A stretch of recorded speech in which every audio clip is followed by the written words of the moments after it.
Hey, this is Sean McGeever here, and I am going to do a Talk Tuesday on a Friday because why not? I've been dragging a little bit, but I'm excited to do this. I know on Monday we have the Matthew 28 Club Talk going, so if you're new, we go through the odd chapters in the spring, and in the fall we go through the even chapters of the Gospel of Matthew, and I'm going to go through Matthew 28. So Matthew 28 is the last chapter of Matthew, and it talks about the resurrection. And so one thing I'd like to say about the resurrection is that the Bible and all of church history and theology is unanimous in regarding the importance and essential nature of the resurrection for the gospel. It's incredibly important to understate it. And I would just like to say this, and this isn't meant to be judgmental, or I'm saying this to myself too, but I feel like in Young Life we have dialed in the sin talk, we've dialed in the cross talk, but I feel like we haven't done our best work with the resurrection talk. And I know that for myself, I have always wanted to do a better job with that. So digging into the scripture, wanting to be more biblical, more theological, trying to bring it to life and show its significance in our club talks is something I've really wanted to work on doing. So if you're looking for a bit of a primer or reminder of the importance of the resurrection, read 1 Corinthians 15 if you haven't done that in a while. When it comes to Matthew 28, I break it up in a couple ways. There's really three main parts. There's the resurrection story, then there's the guards report, and then there's the last part, which includes Jesus' appearance to the disciples and the Great Commission. For the sake of this club talk, the way that I would, the thing that I would do to highlight it would be to break down kind of the first part and then just one part of that last part where the Great Commission is. So I would break it into 5 parts. The first part would be when the Marys, Mary and the other Mary, go to the tomb. The second part would be when there's the earthquake and the angel and the stone rolls back and the guards. Then the third part would be the angel's speech in verses 5 through 7. The fourth part would be Jesus' encounter with the Marys and his discussion with them. And then I would skip, so that ends in verse 10, and then I would just skip the guards report, and then I would just cover verses 16 and 17, which is Jesus' conversation with the disciples before he goes into the Great Commission. So I have it on my sheet, I'll post it, but those are the things, given the short amount of time we have in a club talk, I would cover. The main points that I would go into, the main point I'd really, as I studied it, I felt like verse 17 was an absolute center point of where you should go or could go in the resurrection story, which is, it says this in verse 17, when they saw him, they worshiped him, but some doubted. So I would put, what's the main point? What is your response? Worship or doubt? And I would really, I'm going to pause here to talk just a moment about that. But I think posing that question, what's your response? To want to worship Jesus, or are you full of doubt? Now, when it comes to worship, I think that one aspect of worship is true worship can still include some doubt. If we're honest with ourselves, if you've been walking with Christ at all, you know that doubt is a part of what it means to be a true disciple. And so worship doesn't exclude that there's doubt, but there is a kind of doubt which precludes you from worship. So I think that you could have someone that says, I worship you, Jesus, you're my God, you're my Savior, I worship you, while still having some doubts, some questions, some things I'm trying to figure out or I'm frustrated about.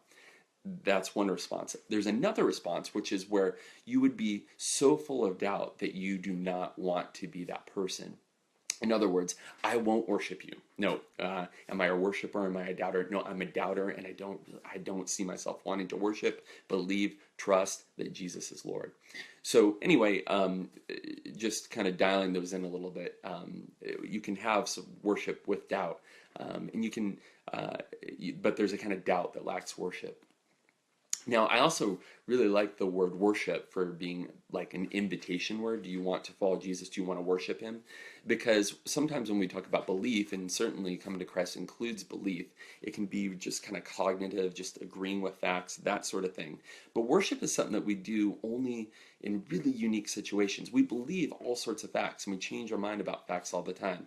But we worship is where you decide that something or someone is worth giving your life for. It's worth putting up higher than anything else, and putting in a certain category that you don't do many things. We don't worship a lot of things, but we believe all sorts of things. So I like that one. It goes further than maybe what like belief or agreement or something like that is. Also, kind of as the opposite of worship, I actually really like doubt as maybe rather than saying like, oh, do you believe or not believe, that really seems very kind of binary and really like final about you don't believe. I like the contrast between worship and doubt, because doubt still seems a bit like an open discussion. It seems like a live process. It seems like, I mean, doubt doesn't have the finality with it that maybe like I don't believe seems like end of story. Doubt says I'm working through something, that I'm thinking about it. I might have some reservations. So I like that. Anyway, I'll move on, but that's one possible angle on the response to the resurrection story.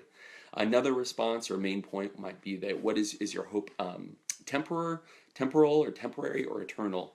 The things that we're hoping in, whether it's our friends, our family, our money, or what college we go to, a job, all these things, our dreams and aspiration, is it possible that those could come to an end one day? And maybe some of them already have.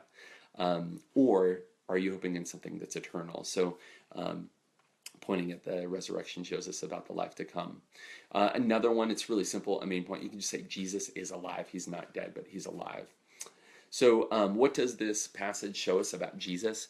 Well, a bunch of things, but Jesus conquered death. This is no small thing. It shows us that there is life after death, and that Jesus has experienced that. Also, but by conquering death, it shows us that Jesus is divine.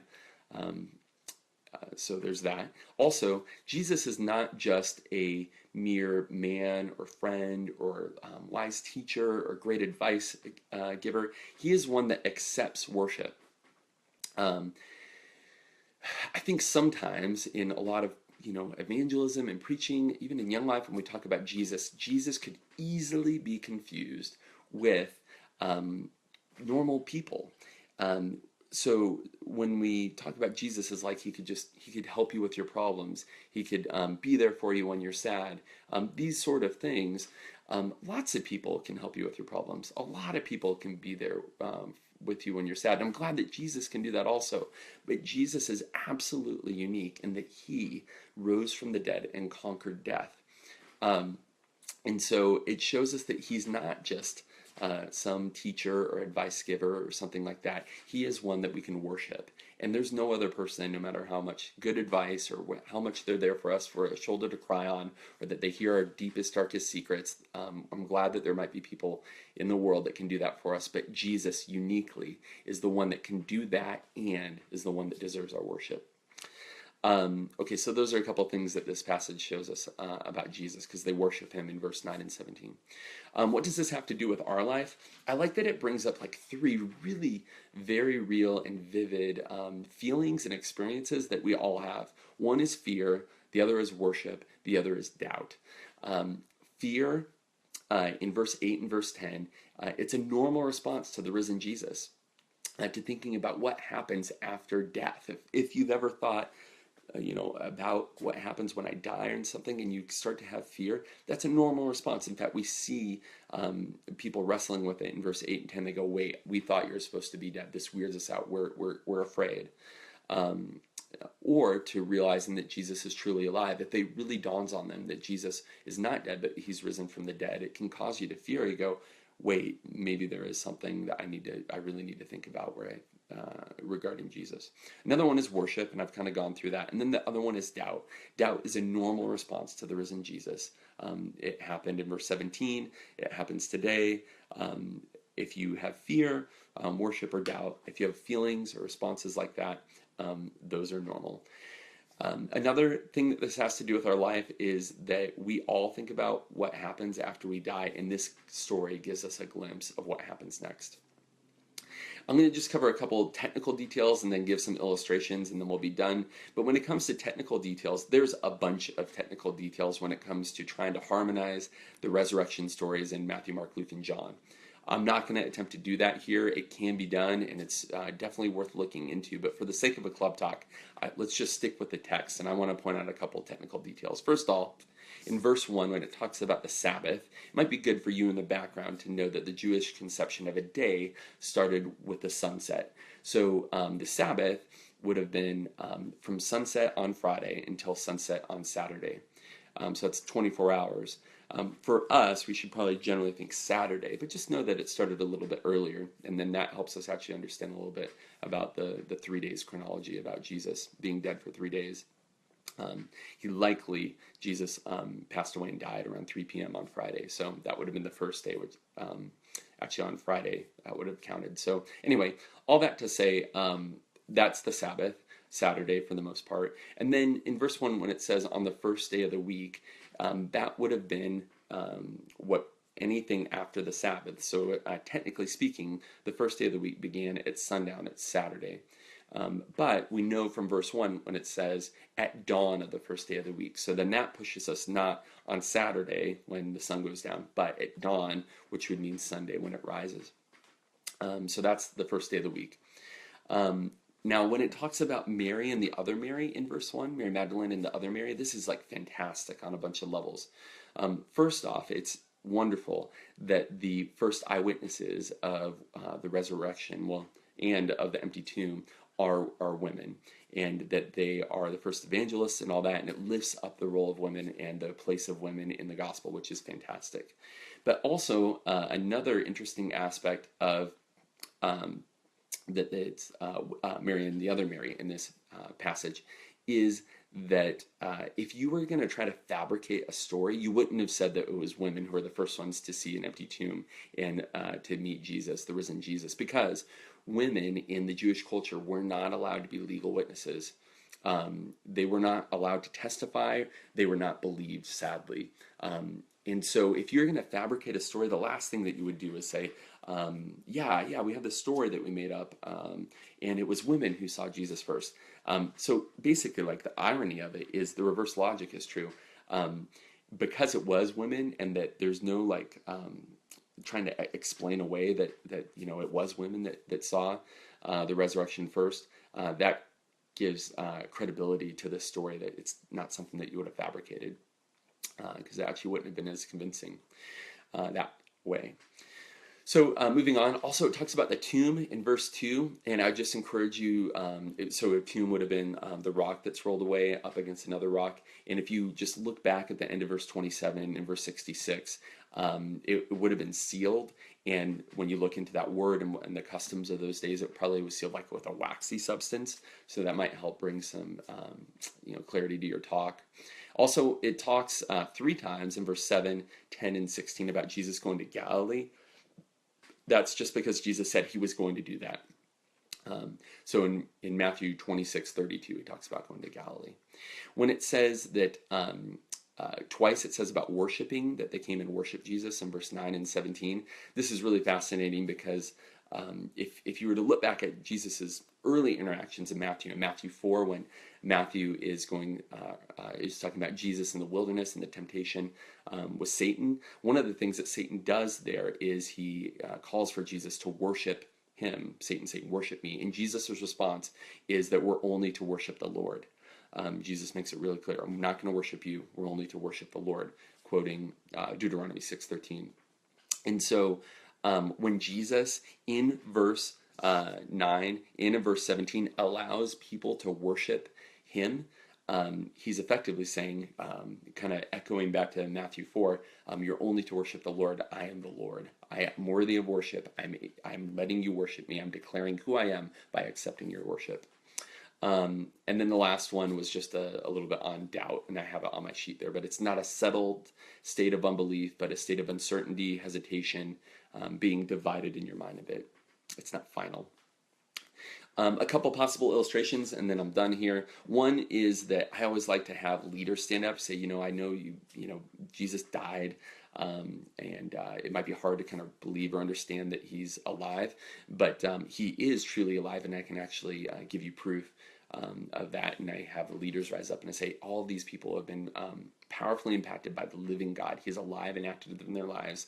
And if you want to know more about the alive and active God, because Jesus is risen from the dead and active now, just ask them to tell you stories about how Jesus is working in their life right now.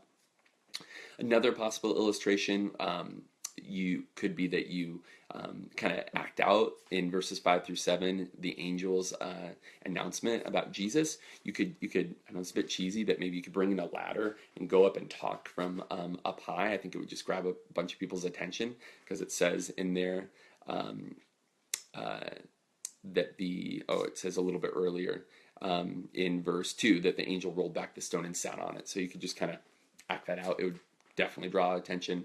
Some kids would look up from the phone. What is that person doing up there? Another option would be that you could have a pile of clothes to simulate that that's all that would have been left in the tomb. We know that from Luke 24:12.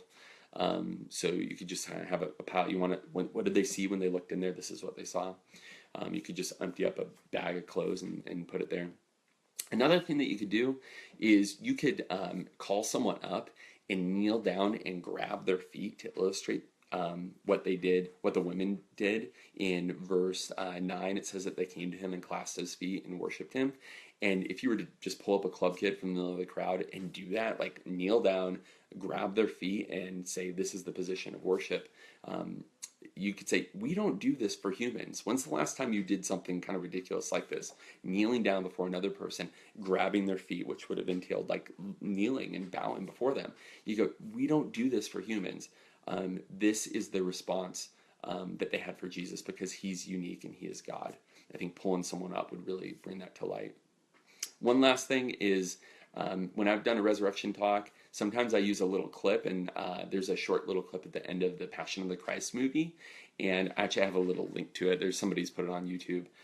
It's really easy. It's actually like tiny.cc slash MT28, Matthew 28. I just made a short link for that. So anyway, there's some ideas about the resurrection talk. I hope that you do a great one. I hope that I can do better ones, and yep, we'll talk to you later.